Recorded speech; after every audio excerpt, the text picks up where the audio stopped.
Magandang hapon. Salamat sa Diyos sa malamig na panahon. Pero nawa sana ay makasurvive tayo habang maganda yung ating panahon. So alam nyo, maraming mga bansa ang nagsasagawa ng malalaking anti-corruption reforms tulad ng Indonesia, Kenya at ng Malaysia. Nagpapatupad sila ng batas.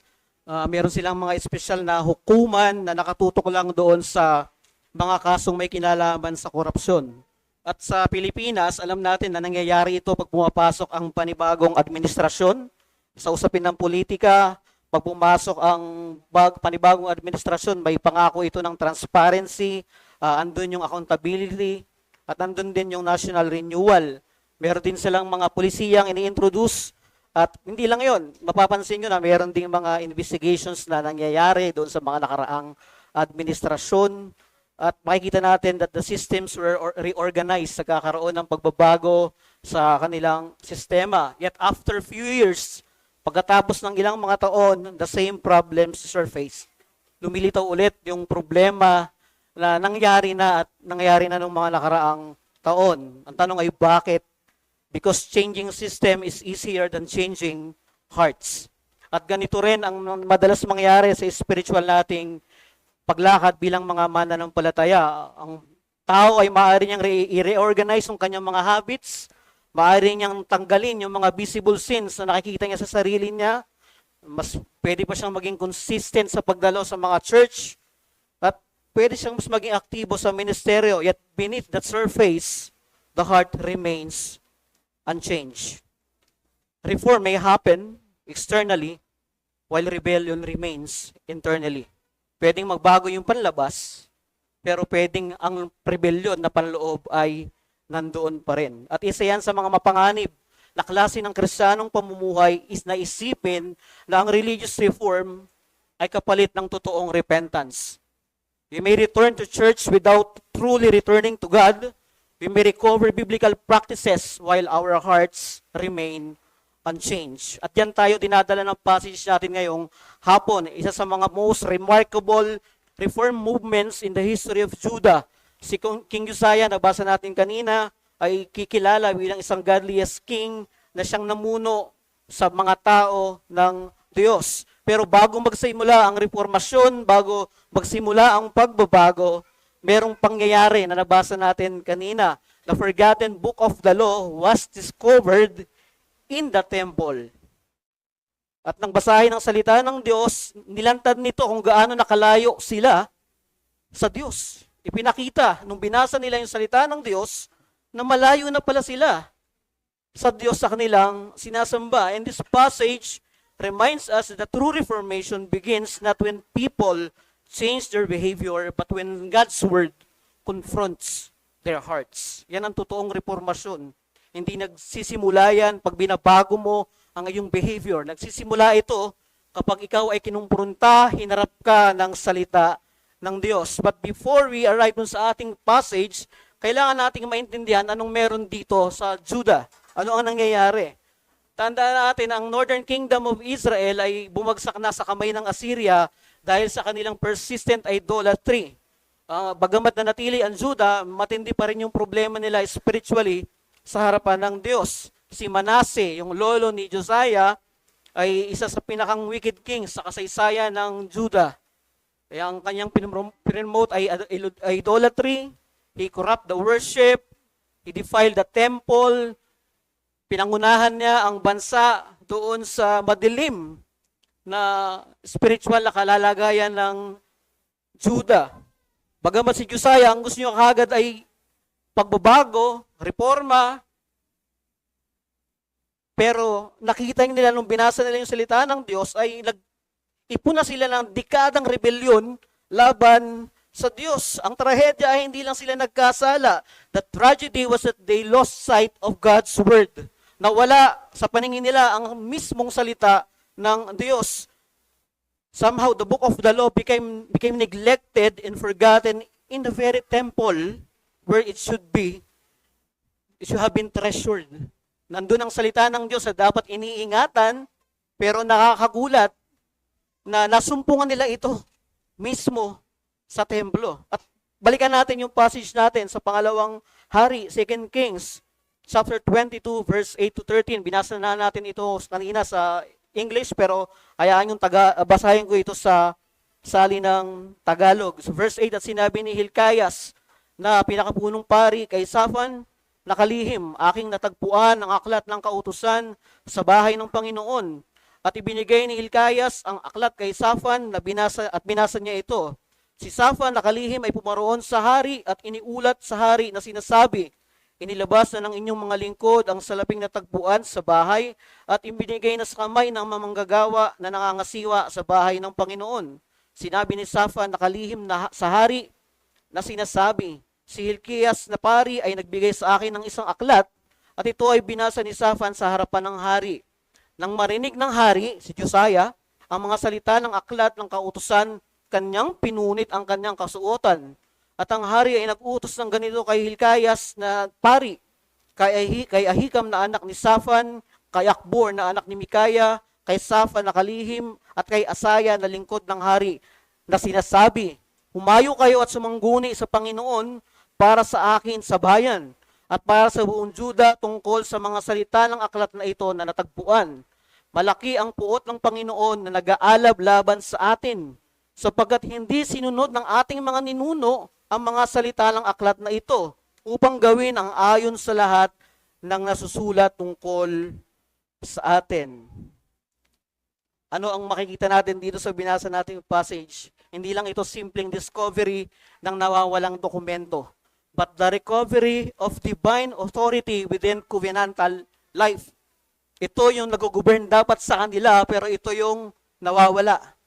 Ito yung nawala sa kanilang mga panangin. The book of the law is not treated here as secondary religious literature. Makikita natin yan sa passage natin.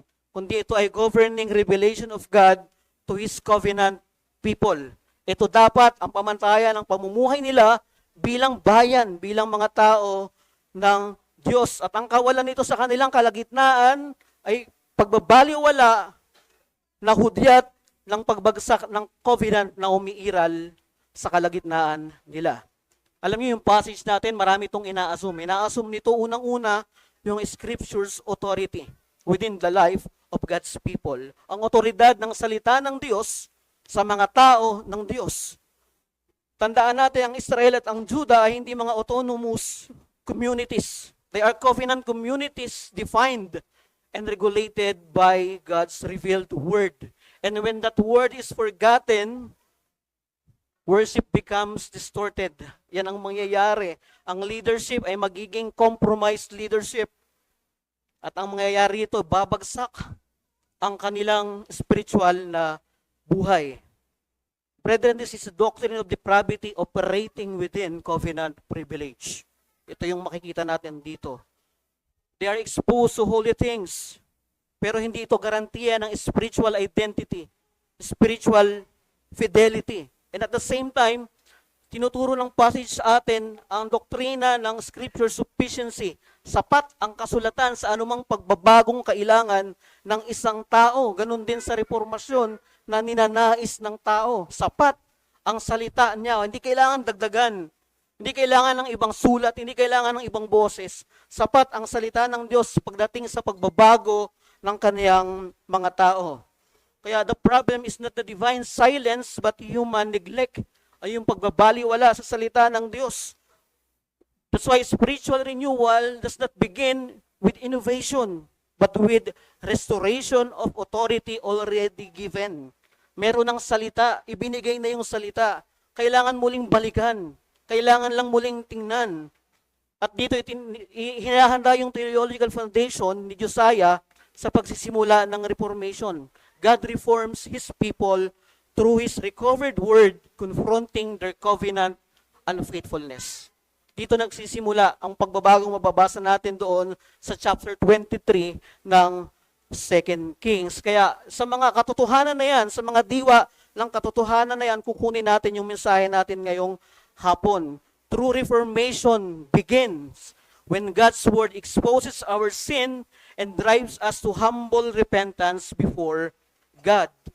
True reformation begins when God's word exposes our sin and drives us to humble repentance before God. Ang tunay na reformasyon, ang tunay na pagbabago ay nagsisimula kapag inilalantad ng salita ng Diyos ang ating mga kasalanan at inaakay tayo, dinadala tayo sa mapagpakumbabang pagsisisi sa harapan ng Diyos.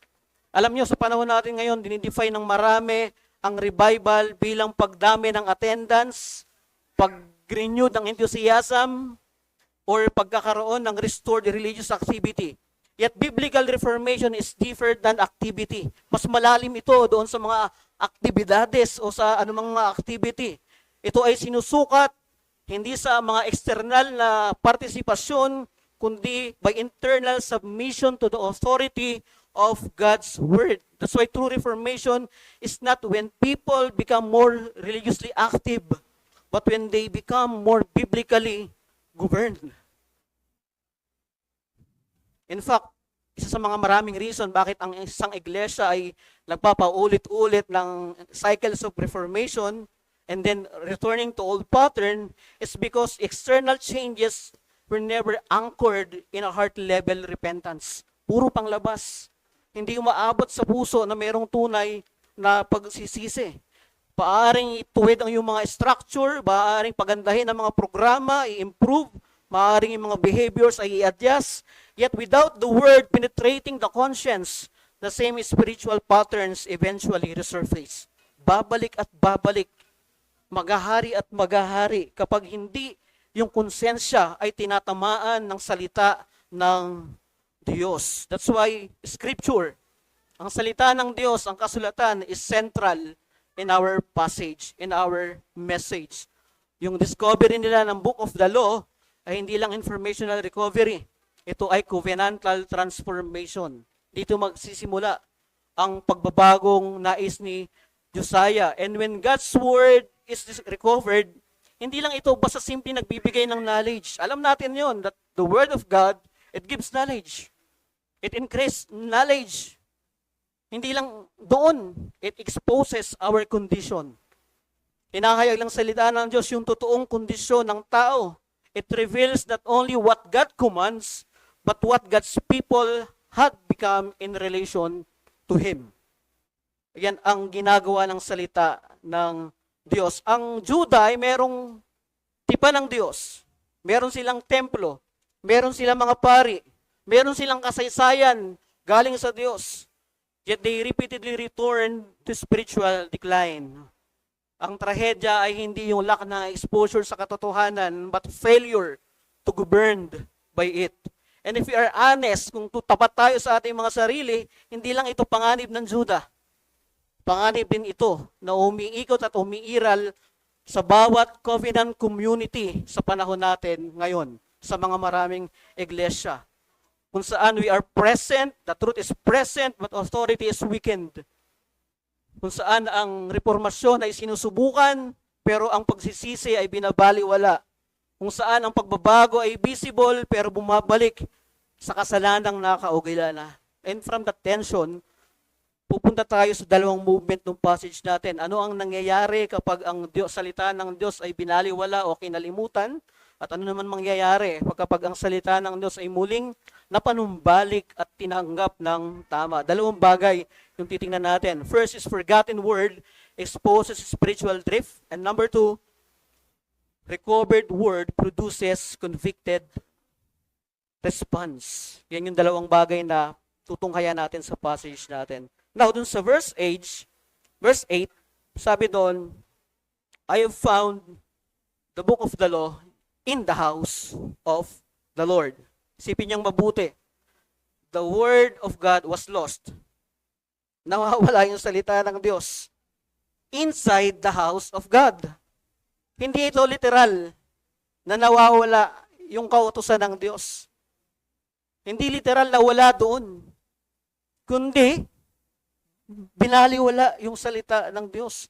Kinalimutan nila na yun yung standard ng kanilang pamumuhay bilang tipan ng Diyos. And that alone tells us something serious. It is possible to maintain religious structure while losing scriptural authority. Pwede palang mangyari yun. Possible. na ma-maintain natin yung mga religious structure while losing scriptural authority. May church, may activity, pero walang otoridad ng salita ng Diyos. The temple remained active while the authority of God's word had been neglected.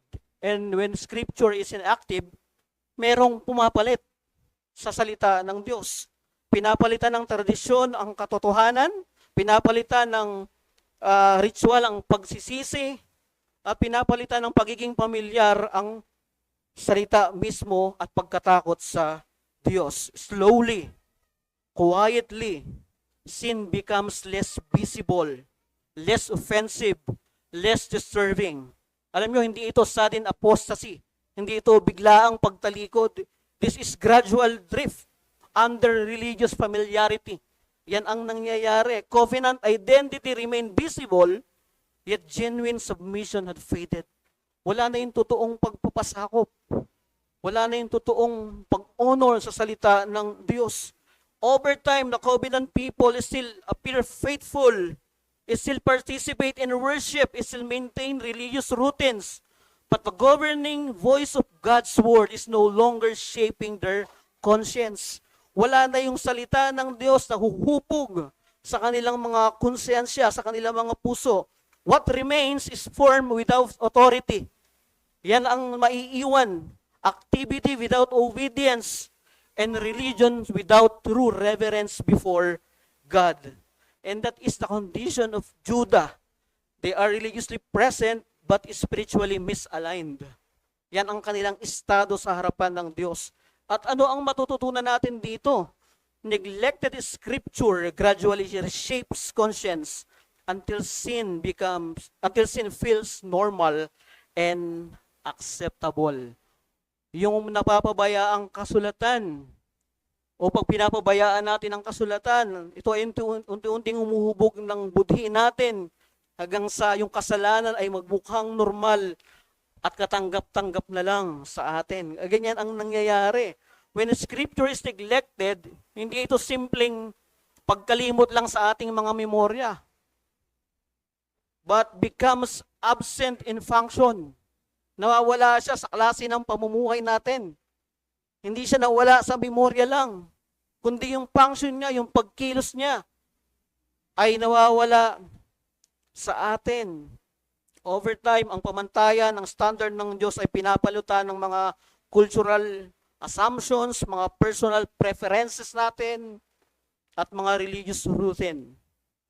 Yung conscience is slowly reshaped. Mas ginagawa nitong less offensive ang kasalanan, mas tolerable ang kasalanan. Kung ano yung dating conviction na ipinaglalaban mo, ngayon ay nagiging mas malambot na dahil wala ng salita ng Diyos na nagpapaalala at nagtutuwid dito. Brethren, the warning becomes personal dito sa passage natin.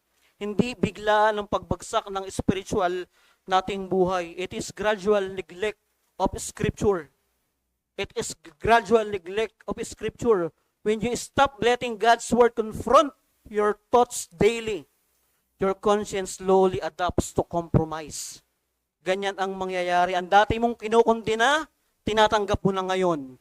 Ang dati mong ikinakahiya, nagiging normal na sa'yo. And before you realize it, you are still in the church but already drifting from God. Huwag mong hayaan na mawala yung conviction ng salita ng Diyos. Return now. Bumalik ka sa Diyos. Go back to Scripture. Hindi bilang isang routine, but as a authority. Otoridad. Mo bilang mananampalataya, bilang isang Kristiyano. Because when the word is silent in your life, sin becomes loud and normal. When the word is silent in your life, sin, ang kasalanan, ay mas magiging maingay, mas malakas, at magiging normal na lang sa'yo nang hindi mo napapansin. Alam nyo, during the Protestant Reformation, isa sa mga reason bakit maraming tao ang hindi pa dumadating sa estado ng pananampalataya sa Europe dahil iilang tao lang yung merong access sa kasulatan. Pero nung ito ay matranslate na at naipangaral muli, people suddenly discovered how much tradition had replaced biblical truth. Nakita nila sa pamamagitan ng salita ng Diyos na malayong-malayo na sila doon sa mismong mensahe ng kasulatan. At pinalitan na yon ng tradisyon ng tao, hindi na ng kautusan ng Diyos. Ang problema ay hindi pagkawala ng salita ng Diyos. Ang problema was that God's word was neglected, pinabayaan, binaliwala. Yan ang problema. Hindi problema na nawawala yung salita ng Diyos literally.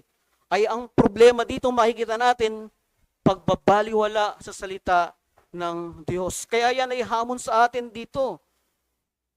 Return daily to Scripture before sin becomes spiritually invisible again. Bumalik ka sa kasulatan. Bago pa man muling, hindi mo na nakikita ang kasalanan sa iyong harapan. Ang panganib dito, hindi ba sa sudden rebellion but gradual blindness. Kapag ang Scripture, ang salita ng Diyos ay tinatanggap mo hindi mo tinatanggap ng regular, mapapansin mo na yung kasalanan ay parang hindi na kasalanan. Parang normal na lang siya na parte ng buhay natin. Therefore, believers must intentionally return to the Word daily. Hindi lang bilang isang habit, but spiritual necessity. Babalik ka sa Scripture. Babalik ka sa kasulatan. Hindi dahil habit mo yun, kundi dahil pangangailangan mo yun. Kaya ka babalik sa salita ng Diyos. Consistent exposure to Scripture preserves our discernment. Subukan mong walang salita ng Diyos. Napakalabong makita mo kagad na kasalanan yun. Ganyan ang ginagawa ng kasalanan. Do not settle for religious familiarity without biblical authority. Pwede kang maging pamilyar sa isang gawain ng relihiyon o ng iglesia nang walang otoridad ng kasulatan. Do not assume closeness to church equals closeness to God. Kaya sa mga bisita namin dito, hindi ibig sabihin na kayo ay malapit sa iglesia ay kasing pantay ng pagkamalapit sa Diyos. Huwag mong isipin na ang katumbas ng pagdalo mo ay pagiging karapat-dapat agad sa Diyos. Hindi.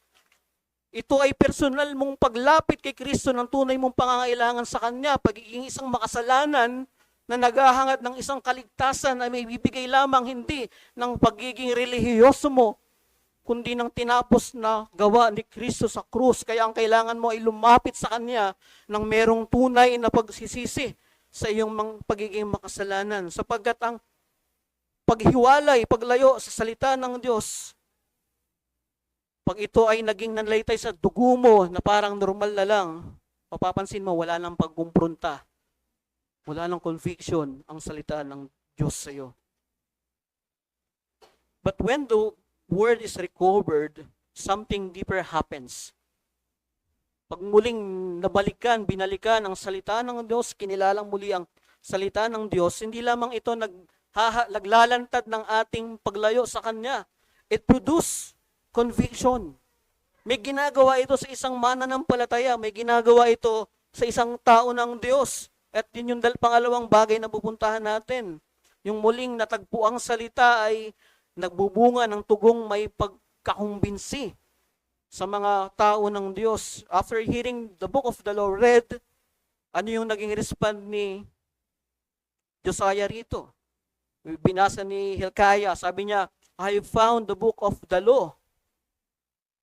Ang response kagad ni Josiah rito ay hindi niya sinabing, okay, salita pala ng Diyos yun. Okay, alam ko na yan. Linggo-linggo ko nga napapakinggan yan eh. Hindi. Ang response niya ay may urgency. Makikita natin dito, Josiah hears the word immediately at na-recognize niya yung covenant accountability. Meron siyang accountability sa tipan na yan ng Diyos sa kanila. Ang sabi doon, pinunit niya yung kaniyang kasulatan. Ito ay pagpapakita sa lumang tipan. Pag pinupunit ang kasuutan ng isang hari, pagpapakita ito ng mas malalim na kalungkutan sa kanya. Na sila, kinakita niya, na-recognize niya na sila ay lumayo sa tipan ng Diyos. Sinisira nila ang tipan nila sa Diyos. At yan yung na-recognize ni Josiah bilang hari ng Juda. Nangyayari ito kapag ang salita ng Diyos ay tinanggap. Kapag ang salita ng Diyos ay kinilala. Hindi nito iniiwanan ng isang tagapakinig na neutral. The Word of God exposes not only national failure, but personal responsibility before a holy God. Yan yung sinasabi ng passage natin. Ang pagwasak ni Josiah ng kanyang kasuotan ay simbolo ng kanyang covenant grief. Hindi ito emotional reaction lang, na layo na pala namin sa Diyos, kakalungkot naman. Hindi. Hindi ganun yung sinasabi ng passage natin, kundi ito ay theological awareness of guilt. Nakita niya kung gaano nakalayo ang Juda sa Diyos. Naintindihan niya ng kasalanan ay hindi lang ba sa social breakdown, but rebellion against divine authority.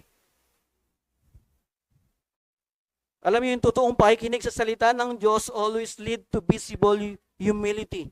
Because God's word does not simply inform, it confronts. Kinukumpronta ka ng salita ng Diyos pag naririnig mo yung pangangaral ng Diyos, pag nababasa mo yung salita ng Diyos, hindi ito nagbibigay lang ng impormasyon. Ito ay kumukumpronta, nagtutuwid, nagpapabanal, nagpapalago, nagpapalakas. Hindi mo yan matatagpuan sa mga sulat na mababasa mo sa kung saan. Lahat yan ay masusumpungan mo sa kumpletong kapahayagan ng kasulatan. When confrontation is received rightly, pag tinanggap mo yung kumprontasyon na yun ng salita ng Diyos ng tama, the heart is broken. That is true. Bawasakin ito yung puso mo before it rebuilt. Hindi pwedeng walang tatanggalin, hindi pwedeng walang dudurugin ang salita ng Diyos sa'yo, lalo na yung mga minamahal natin na nagpapalayo sa atin sa Kanya. Pero yun ay muli niyang huhubugin. Muli niya yung aayusin, muli niya yung pagagalingin. This is why conviction is never hidden. Nagmamanifest ito in repentance. Nagmamanifest ito in submission and urgency before God. Kaya pag nakakarinig tayo ng salita ng Diyos, may urgency dito. The rediscovered word does not produce entertainment or debate. It produces surrender. Hindi mo kailangan makipagmatigasan. Hindi mo kailangan makipagdebate kapag katotohanan na yung pinag-uusapan. Kapag kinukumpronta nito yung pagiging makasalanan mo, wala nang maraming dahilan. Tumugod ka ng may urgency sa salita ng Diyos, because genuine conviction always produces visible humility before God's authority. Ganyan ang nangyayari. Ang tunay na konviksyon sa kasalanan ay nagkukumbinsi sa atin na nagbubunga ng nakikitang pagpakumbaba sa ilalim ng otoridad ng Diyos. When God's word is truly heard, hindi lang binibigyan ng impormasyon yung ating mga isipan. Kinukumpronta nito yung ating mga puso. Yung pinakang kaloob-looban natin. It reveals sin. It's true spiritual weight before a holy God. Kaya yung totoong conviction ay hindi tinatago at hindi maitatago. It produces visible humility, sorrow, and submission before a holy God. The response is not argument or delay, but surrender under divine authority. Ang ginagawa ng kasalanan ay pakikipagtalo sa salita ng Diyos. Alam niyo yung ginagawa ng kasalanan sa atin, pangangatwiran. Kapag kinukumpronta na tayo ng salita ng Diyos, ang unang tugon natin, pangangatwiran.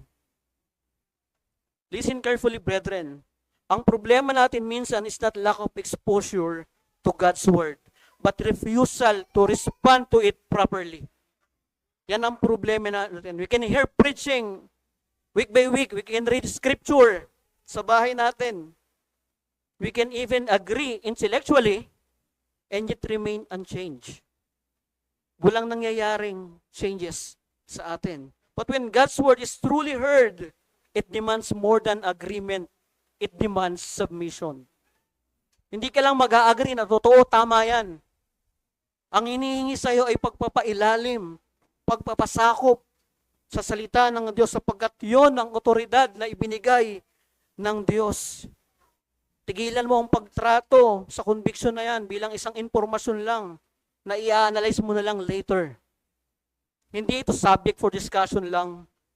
It is divine confrontation. When Scripture exposes sin in your life, do not defend it. Do not delay it. Huwag mo itong i-reinterpret. Huwag mong baguhin. Repent immediately. Ganyan yung ginawa ni Josiah. Nung narinig niya yung salita ng Diyos, nakipag-argue ba siya? Sinabi niya bang later na lang? Inanalyze siya ba muna bago niyo pinaniwalaan? Nung narinig niya yung salita ng Diyos, ano yung nag-response niya? He tore his clothes. Tanda ito ng mas malalim na pagkakaunawa niya sa pamantayan ng banal ng Diyos. Because every time you explain sin, instead of repenting from it, you are resisting the authority of God Himself. Kaya kung may itinutuwid sa iyo ang salita ng Diyos ngayon, huwag mong patigasin yung puso mo, magpailalim ka rito. Submit under it because only a broken heart under the word can be rebuilt by grace. Kailangan mo nang may mawasak, kailangan mo nang may masira, kailangan mo nang may madurog na pinakamamahal at iniingatan mo pero nagdudulot ng paglayo mo sa Diyos bago kanya muling ayusin sa ilalim ng kanyang biyaya. Kung nagbabasa kayo ng history during the Welsh Revival noong 1904, alam nyo maraming report ang nag-describe na yung mga tao ay openly confessing their sins, restoring broken relationships, at maraming restitutions for wrongs ang naiayos. Alam niyo yung revival na ito, hindi kaagad ito naging marka ng mga emotional meetings. It was marked by repentance. Ang unang nakita sa kanila ay hindi pagpupulong, kundi repentance. Ang unang nakita sa kanila ay pagsisisi. Ganyan din yung binibigay na hamon sa atin dito. Do not explain sin. Instead, repent immediately under God's word. Huwag mong bigyang katwiran ng kasalanan, kundi pagsisihan mo agad ito sa ilalim ng salita ng Diyos. True engagement with Scripture demands immediate response, not intellectual processing alone. Kailangan tumugon ka pag narinig mo yung salita ng Diyos sa bagong tipan ng daing paalala sa atin. Do not harden your heart. Submit to the word. Explaining sin often becomes a way of avoiding repentance. Ganyan yung nangyayari. Mas ipinaglalaban mo yung kasalanang nagugustuhan mo kaysa doon sa salita ng Diyos na kumukumpronta sa'yo at nagtutuwid sa'yo, papalapit sa Kanya. Pero yung proper posture before God's word is humility. Hindi pagmamataas. Hindi pagdadahilan. Kundi humility that leads to action. When conviction arises, it must not be resisted or postponed. Pag naramdaman mo at narinig mo yung conviction galing sa salita ng Diyos, huwag mo nang patagalin, huwag mo nang ipagpabukas. Yumuko ka ngayon sa ilalim ng otoridad ng salita ng Diyos. The appropriate response is repentance under the authority of God's revealed truth. Kaya sa mga kasama namin madalas, linggo-linggo siguro, marami ka ng beses sumubok na baguhin yung buhay mo. You change habits. In-adjust mo yung mga priority mo.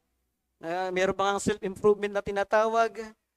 Pero ang pinakamalalim mong problema ay hindi pa rin nare-resolba. Dahil ang kasalanan ay hindi kayang tanggalin ng pagsisikap ng isang tao. The same word that convicted Josiah points us to Christ. Ang salita na kumumpronta kay Josiah ay salita ng Diyos na nagdadala rin sa atin kay Kristo. Namuhay siya ng karapat-dapat sa harapan ng Diyos. Kaya dito ipinapakita sa atin na bigyan natin ng halaga ang mga salitang pinag-aaralan, napapakinggan at binabasa natin, hindi lang pagdagdag ng kaalaman, karunungan, kundi pagpapailalim. Sukatin natin yung ating mga sarili sa lente ng salita ng Diyos. Ang trahedya sa Juda ay hindi lang basta gumawa sila ng malulubhang kasalanan. Actually, pag binasa mo yung Book of Kings, especially 2 Kings, bago magdumating dito, sobrang lala. Sobrang matindi yung pangyayari bago sila nakabalik. Bago nagkaroon ng reformasyon. At ang trahedya na yan dahil lumayo sila. Humiwalay sila sa salita ng Diyos. Kaya ang kasalanan ay hindi na sila ang salita ng Diyos at ang kasalanan na nasa kanila ay parang normal na lang na hindi na sila kinukumpronta ng salita ng Diyos. But when the book of the law was rediscovered, everything changed. Pagdating ng chapter 23, nagsimula ang reformation. Nagsimula ang pagbabago. Why? Because the word exposed sin. Changes happen kapag ang salita ng Diyos ay inilantad ang mga kasalanan. Ang ginawa ng hari, he humbled himself. Reformation began. And the lesson for us is clear. Church growth alone is not reformation. Religious activity alone is not reformation. Moral improvement alone is not reformation. True reformation begins when God's word confronts our hearts and leads us to humble repentance before God. That is reformation. Diyan magsisimula ang totoong reformasyon. Hindi lang puro panlabas na reformasyon, kundi magsisimula sa loob. And if we desire lasting renewal, we must not merely return to our religious habits. We must return to the Lord Himself. Sa Kanya tayo babalik. Sa salita niya tayo mananangan. If we are truly saved by grace as a church, bilang isang iglesia na nagnanais lagi ng reformasyon, ito yung kailangan natin. Babalik tayo hindi sa boses ng sino mang mga taong malalakas ang impluensya. Babalik tayo sa kasulatang dapat na naghahari at naririnig palagi sa ating kalagitnaan bilang isang iglesia. Diyan magsisimula ang reformasyon. Diyan magsisimula ang tunay na pagbabagong dumidisiplina, nagtutuwid, nagpapabanal sa mga mananampalataya. Tanggalin mo ang salita ng Diyos, we can no longer exist as a church. We can exist as a people without governing authority of God's Word. Let us pray. Pangilang Diyos, patawarin mo po kami kung may mga panahon sa buhay namin na kinakalimutan namin ang salita niyo. Patawarin mo kami, O Diyos, kung may panahon sa oras sa buhay namin na parang nagiging pangalawa lang ang salita mo. Tinatawag namin yung aming mga sarili na mga Reformed Baptist, pero ang puso namin ay walang tunay na pagpapasakop at pagpapailalim sa otoridad ng salita ninyo. Iligtas mo kami sa ganitong klaseng estado. Iligtas mo kami sa ganitong klaseng kaisipan. Huwag kaming manatiling sapat na sa ganitong klase ng estado ng pamumuhay, O Diyos. Gawin mo kaming iglesia na ang aming pamantayan ay ang salita mo, ang aming huli at unang sandigan ay ang salita mo. Tulungan mo kami, O Diyos, na patayin yung mga pangunahin sa buhay namin na nagtutulak sa amin na lumayo, palayo sa inyong salita. Tulungan mo kami, O Diyos, bigyan mo kami ng karunungan na ma-identify namin yung mga bagay na naglalayo sa amin sa inyo at sa iglesia. Tulungan mo kami, O Diyos, na mas bigyan namin ng pansin ang inyong salita sa aming kalagitnaan bilang isang iglesia. We pray, God, habagan mo kami bilang isang iglesia, O Diyos.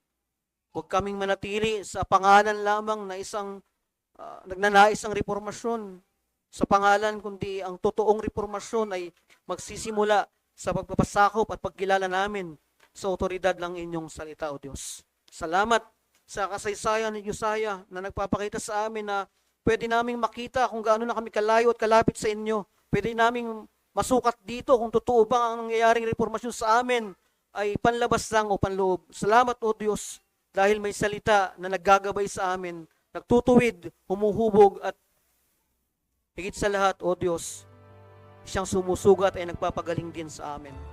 Maraming salamat sa salita niyo sa pangalan ng Panginoong Hesus. Amen.